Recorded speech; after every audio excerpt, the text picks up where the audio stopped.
Hello, this is Myra Elaine on the Buying Space channel.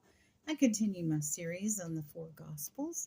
The four Gospels are the first four books in the New Testament: Matthew, Mark, Luke, and John. I'm in John chapter 6. And last Sunday, during Passion Sunday, I did talk about the feeding of the 5,000. But this is the version in John goes into a little bit more detail about the relationship that Jesus or God had with the disciples and how he trained them and how he trains us. God does test us. So let's get into it.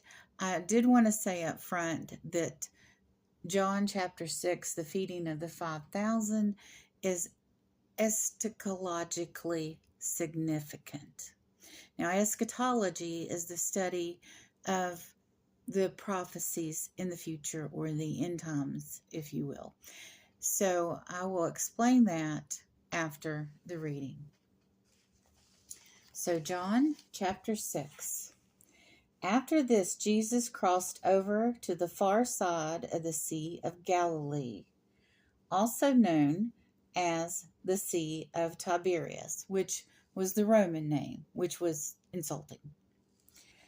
A huge crowd kept following him wherever he went, because they saw his miraculous signs as he healed the sick. Then Jesus climbed a hill and sat down with his disciples around him. It was clearly time for Jewish Passover celebration. Jesus soon saw a huge crowd of people coming to look for him. Turning to Philip, he asked, "Where can we buy bread to feed all these people?"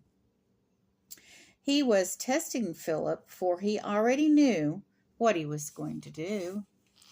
Philip replied, "Even if we worked for months, we couldn't have enough money to feed them." Then Andrew, Simon Peter's brother, spoke up. "There's a young boy here with 5 barley loaves and 2 fish, but what good is that with this huge crowd?" So Philip's assessment and I've heard that in other versions he says 200 days, that 2/3 of the year would someone have to work to pay for all the bread for all these people.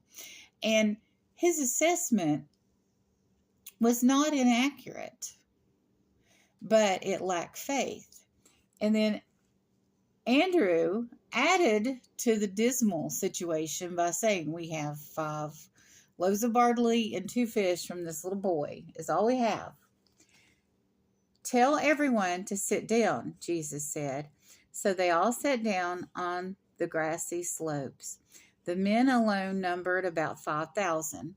So how many of them had wives? How many of them had children with them? And this little boy, were his parents there?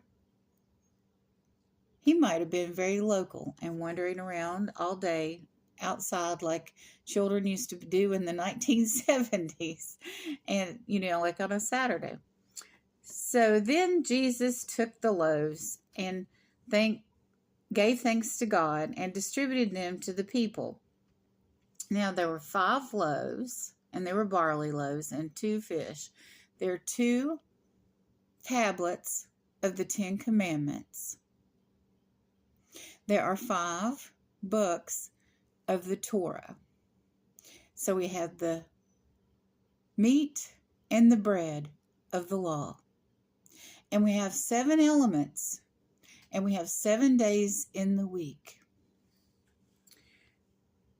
Afterwards, he did the same thing with the fish, and they ate as much as they wanted. All of these men, 5,000 men, and their families ate as much as they wanted. Some of them could have eaten all 5 loaves and all the fish by themselves, what the little boy had. After everyone was full, Jesus told his disciples, "Now gather up the leftovers that nothing is wasted. So they picked up the pieces and filled 12 baskets with scraps left by the people who had eaten from 5 barley loaves. 12 baskets, 12 tribes. God will make a provision for his people. Then the people saw him do this miraculous sign. They exclaimed, "Surely he is the prophet we have been expecting." When Jesus saw that they were ready to force him to be their king, he slipped away into the hills by himself. So here Jesus knew it was not time for his kingdom. That what the people wanted for the kingdom was to change the name of this lake, the sea, from Tiberias, which has been done by now, thank you. This is now back to the Sea of Galilee, which is a wonderful thing. But they wanted his kingdom to be a physical one. Just like they didn't get the spirituality behind the symbolism of there being 5 barley loaves. They were on their way to Passover to have start the week of unleavened bread. Bread is so important in Israeli history. It is unreal. If you get a chance this week, because Passover starts April 1st this year, sunset. If you get a chance to go to a Jewish bakery this week, what you will find is probably all the bread that has yeast in it, which they do eat it the rest of the year. They don't eat it during Passover, and it will be on deep discount. I've seen videos of places, cities in the United States, where there's a Jewish population where they're selling all this wonderful bread that's leavened. But when they left Egypt, after the Passover, after the last plague, where the oldest sons in the Egyptian households were killed, but the Israeli or Jewish or Hebrew households were passed over because they had the blood of the lamb on the doorpost. That was the first Passover. But when Pharaoh let them go, they packed in a hurry, and they didn't pack any yeast. So when they first got over the Red Sea and started organizing as a community, they still had some supplies, but they didn't have yeast, so they ate unleavened bread.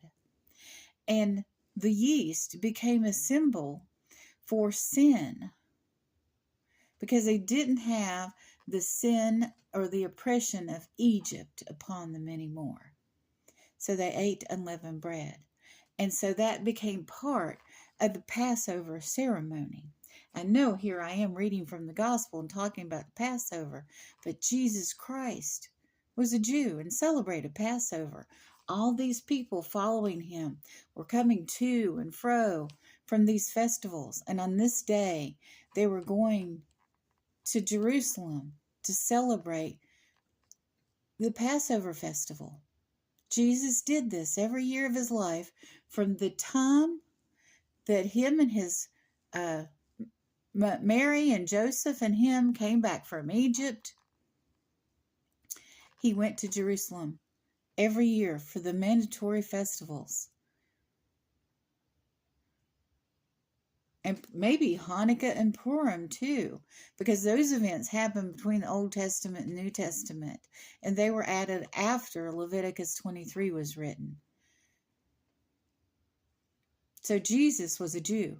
So to understand the gospel, to understand the subtleties and the true history of Jesus's actual life, not symbolic, his true life, it's right here in the gospel, you need to understand the Jewish festivals. You need to understand the culture of when he answers questions, like when he's in the temple and he says, "I can't speak for myself." And then people say, "Oh, he's not God because he said he can't speak for himself." He was referring to an old Levitical law because he was talking to the Pharisees. So if you don't understand the context, if you don't understand the culture, if you don't understand the history, you're only going to understand a surface amount of what Jesus stood for and said and what he actually meant when he spoke words. And he does test us. If you ever are asking yourself that question, that answer is yes. Because here he is testing Philip. And Philip failed. He did give an accurate account of what the financial situation was, but he missed the fact that God does provide. And it's not like he didn't have examples from the Old Testament.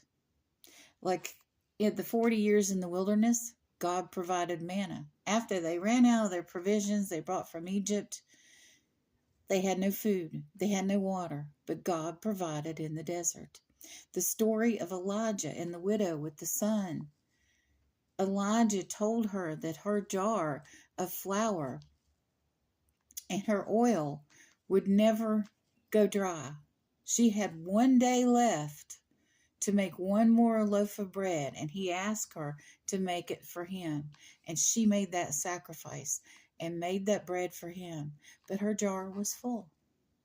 Her jars were full that day, the next day after that. And God provided for them.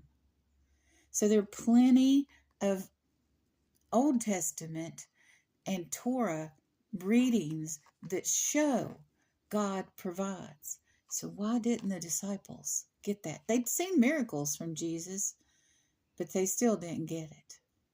But how this relates to eschatology is the 12 baskets. Jesus was letting the 12 tribes know then and in the future they would be provided for. God's people would be provided for. And now that also includes Christians, because we are the spiritual descendants of Abraham. Something to think about. Maybe it'll help you worry a little less today or this week about how you're going to make it. Pray.